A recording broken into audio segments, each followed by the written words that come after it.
కోవూరు నియోజకవర్గం ఎమ్మెల్యే అభ్యర్థి వేమిరెడ్డి ప్రశాంత్ రెడ్డి ఇందుకూరుపేట మండలం కొత్తూరు గ్రామంలో ప్రచారం నిర్వహించారు. ఆమె మాట్లాడుతూ కొత్తూరు ప్రజల్ని చూసిన తర్వాత ఎంతో ఆనందంగా ఉందని, నన్ను ఎమ్మెల్యేగా గెలిపించమని, వేమిరెడ్డి ప్రభాకర్ రెడ్డిని ఎంపీగా గెలిపించమని మాట్లాడారు.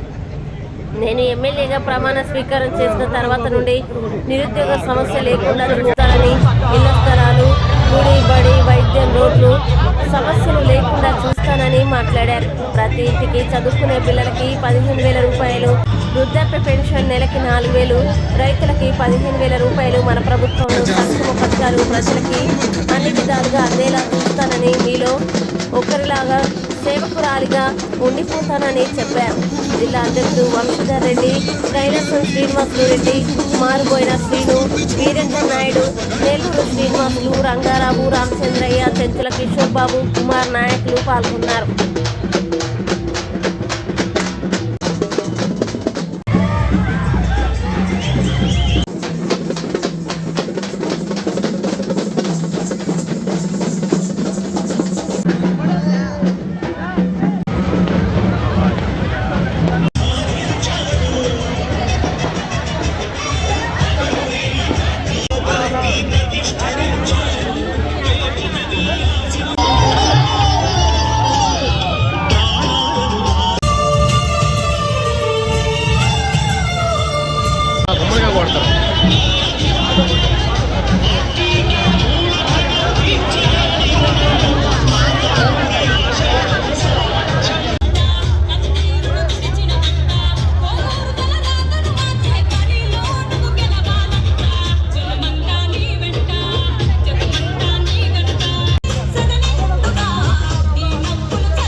శుభాకాంక్షలు తెలుపుకుంటున్నాను.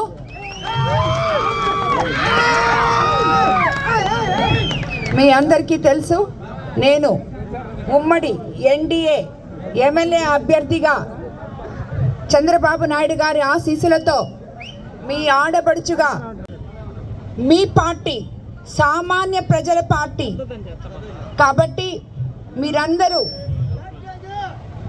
తెలుగుదేశం పార్టీని తిరిగి అధికారంలోకి తెచ్చుకోవాలని కోరుకుంటున్నాను. అదేవిధంగా చంద్రబాబు నాయుడు గారిని మనము ముఖ్యమంత్రిగా చేసుకుంటే సంక్షేమము అభివృద్ధి సమపాలనలో మనకందరికీ అందిగలరని చెప్పి మనకందరికీ ఇది వరకు 19 వరకు మీరందరూ అది కరెక్ట్గా చూస్తున్నారు. సంక్షేమం ఒకవైపు, అభివృద్ధి ఒకవైపు.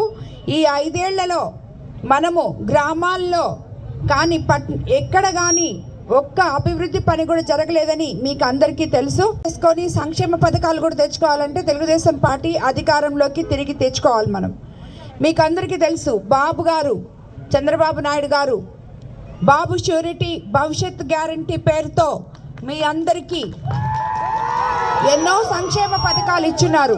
కూడా చంద్రబాబు నాయుడు గారు ఎన్నో పథకాలు ఇచ్చున్నారు. ఆయన ముఖ్యమంత్రి అయిన వెంటనే మెగా డిఎస్సి మీద తొలి సంతకం చేస్తానని మీకు అందరికీ వాగ్దానం ఇచ్చారు. ఎంతోమంది బీఈడి ఎంఏ బీఈడి అన్నీ చేస్తున్నారు. బీఎస్సీ బీఈడీలు అన్నీ చేసి చాలామంది ఉద్యోగాలు రాక వాళ్ళ వయసులు కూడా దాటిపోయే మాదిర వాళ్ళు ప్రజల్లో మమేకమై ప్రజా సేవ చేస్తారు అనే నమ్మకంతో నాయకులందరూ మా వెనుక వస్తున్నారు. కాబట్టి నేను ఎప్పుడు కూడా ఆ నాయకుల నమ్మకాన్ని వమ్ము చేయనని మీకు అందరికీ మాటిస్తున్నాను. తప్పకుండా నేను మీకు అందరికీ చెప్తూనే ఉన్నాను. ఇందాక అక్క మీకు చెప్పిన పథకాలు మళ్ళొకసారి మీకు వివరిస్తాను. ప్రతి మహిళకి 1500 రూపాయలు ప్రతి నెల ఇవ్వబోతున్నాము. 18 ఏళ్ళు పైబడి ఉంటే చాలు. అలానే మీకు పిల్లలు 2 3 4 ప్రతి బిడ్డ స్కూల్కి వెళ్ళి చదువుకోవడానికి ప్రతి ఒక్కరికి 15,000 రూపాయలు ఇవ్వబోతున్నాము. మహిళలకి బస్సులో ఉచితంగా ప్రయాణం చేసే సౌకర్యం కల్పించ